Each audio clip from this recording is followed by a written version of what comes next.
السلام علیکم۔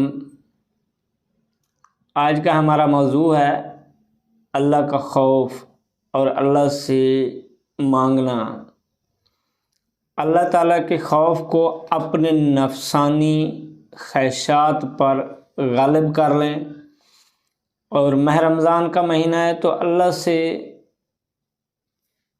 کچھ مانگ لیں، اللہ کو راضی کر لیں، اللہ سے جنت کا وعدہ پکا کر لیں، اتنا راضی کریں کہ وہ اللہ آپ کو جنت دینے پر آمادہ ہو جائے، اللہ آپ پر راضی ہو جائے۔ یہ پوری ویڈیو دیکھنا آپ کو سمجھ آئے گی۔ جو بھائی نماز کے قریب نہیں جاتے وہ امید ہے نماز پڑھیں گے۔ اب نحمد و نصلی و نسلم علی رسول النبی الکریم، الصلاۃ والسلام علیکہ یا سیدی یا نبی یا رسول اللہ، الصلاۃ والسلام علیکہ یا سیدی یا نبی یا حبیب اللہ۔ آج کے دور میں جو مصنوعی مسلمان بنے ہوئے ہیں، نام کے مسلمان، ان کو کہہ دو کہ آپ کافر ہو تو وہ کہنے والے کے گلے میں پڑ جاتے ہیں۔ تو خدا را اپنے اندر جھانکو، اپنے گریبان کھول کر اندر دیکھو کہ واقعی ہی آپ مسلمان ہو۔ آج کل نام کا مسلمان مسلمان نہیں بن جاتا، نام کے مسلمان پر جہنم حرام نہیں کر دی جاتی، جنت واجب نہیں کر دی جاتی، اس لیے کہ آپ کو پکا اور سچا مسلمان بننا ہے۔ تو مسلمان کا مطلب ہے فرما بردار، کافر کا مطلب ہے انکار کرنے والا۔ تو آج یہ بات آپ نے سمجھنی ہے کہ 5 وقت جب مسجد سے بلاوا آتا ہے، وہ کس کا بلاوا آتا ہے؟ اللہ کی طرف سے بلاوا آتا ہے۔ اللہ کے گھر سے بلاوا آتا ہے تو کس کے لیے آتا ہے؟ جانوروں کے لیے آتا ہے، پرندوں کے لیے آتا ہے، یہ زمین و آسمان کے لیے آتا ہے، انسان کے لیے ہی آتا ہے نا۔ تو انسان کے لیے آتا ہے تو انسان کیوں نہیں چل کر مسجد کی طرف جاتا؟ کون بلا رہا ہے اس کو؟ اللہ بلا رہا ہے نا۔ انسان کا مالک کون ہے حقیقی؟ رب ہی مالک ہے نا۔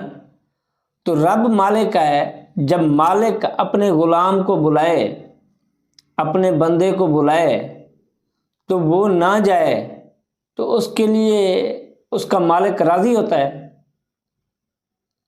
اس کا مالک اس پہ خوش رہتا ہے کہ ٹھیک ہے تو نہیں آیا تو کوئی بات نہیں، میں تجھ پہ راضی ہوں۔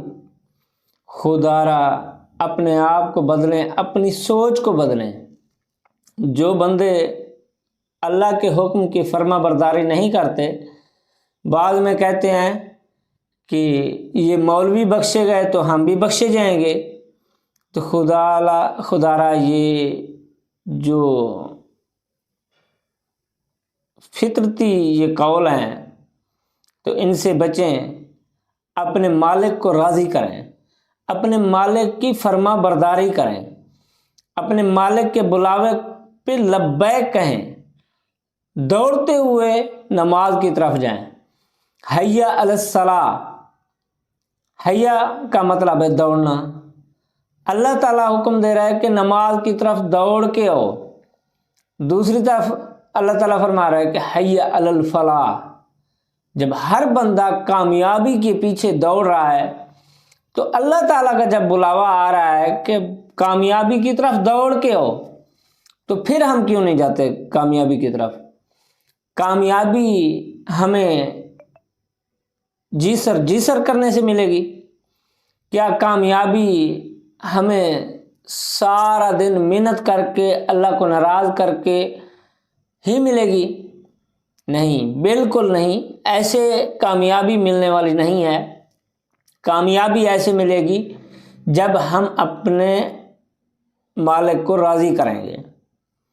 تو ہم نے اپنے مالک کو راضی کرنا ہے، اپنے رب کے بلاوے پہ لبیک کہتے ہوئے حاضر ہونا ہے، مسجد میں جا کے نماز پڑھنی ہے، اپنے مسلمان ہونے کا ثبوت ادا کرنا ہے۔ جب اللہ تعالیٰ نے روزے فرض کر دیے ہیں تو روزے رکھنے ہیں، جب اللہ تعالیٰ نے ہمیں نیکی کے کاموں کا حکم دیا ہے تو ہم نے کرنا ہے۔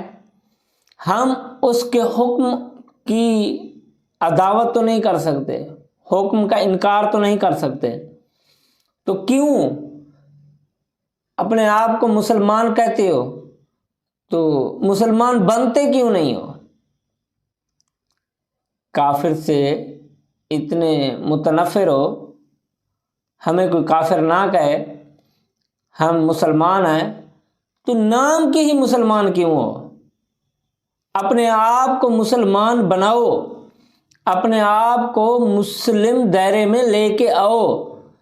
جو مسلم کا ایک حدود ہے کہ اس طریقے سے مسلمان بنتا ہے، تو پھر اس حدود میں اپنے آپ کو لے کے آؤ، اپنے آپ کو مسلمان بناؤ۔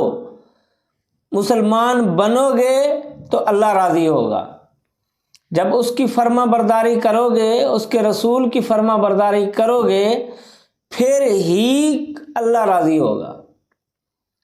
تو ہم نے کوشش کرنی ہے، کوشش نہیں، اپنے آپ کو بدلنا ہے، حقیقت میں لے کے آنا ہے۔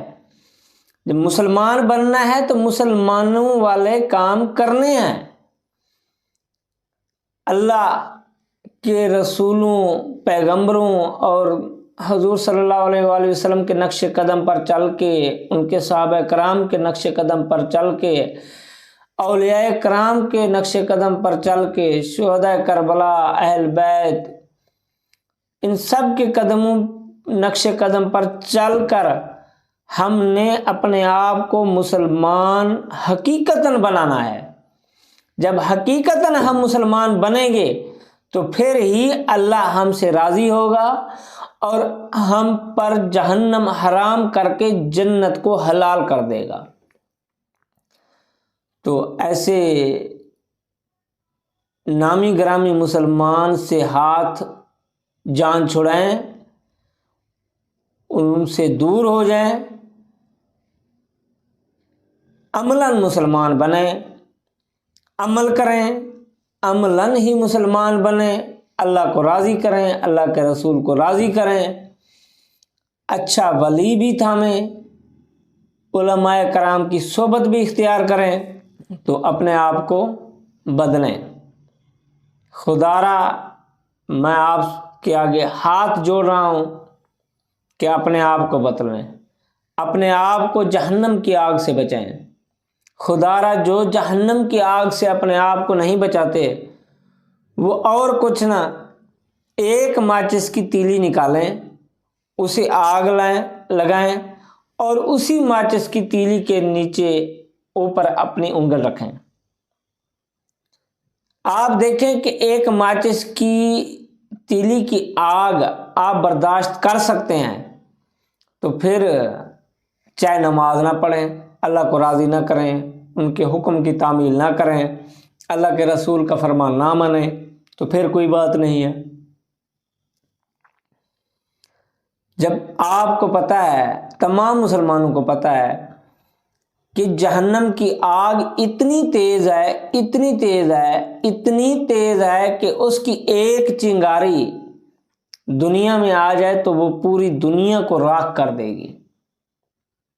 تو جب ہم ایک تیلی کی آگ برداشت نہیں کر سکتے تو جہنم کی آگ کیسے برداشت کریں گے؟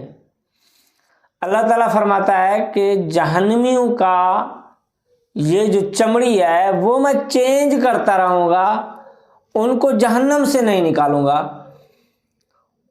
جہنم کی ہلکی سی آگ جو ہے، آگ نہیں، اس میں سے گرم کی ہوئی پلیٹیں لوہے کی جب سب سے کم گنہگار کے پاؤں کے نیچے رکھی جائیں گی تو اس کا دماغ کھولنے لگ جائے گا، ابلنے لگ جائے گا، تو وہ چیخو پکار کرے گا اور کہے گا کہ اتنا عذاب آج تک میں نے نہیں دیکھا، یہ بہت ہیبتناک عذاب ہے۔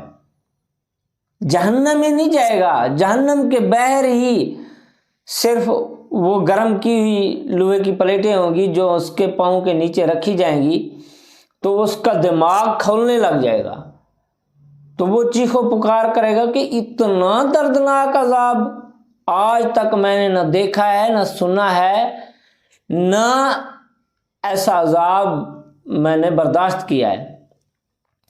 تو اپنے آپ کو بچانا ہے اللہ کے عذاب سے بھی، اللہ کو راضی کرنا ہے، اللہ کے رسول کو راضی کرنا ہے اور جنت حاصل کرنی ہے۔ وَمَا عَلَيْنَا إِلَّا الْبَلَاغُ الْمُبِينُ۔ صلی اللہ علیہ حبیبہ سیدنا محمد صلی اللہ علیہ وآلہ وسلم۔ السلام علیکم۔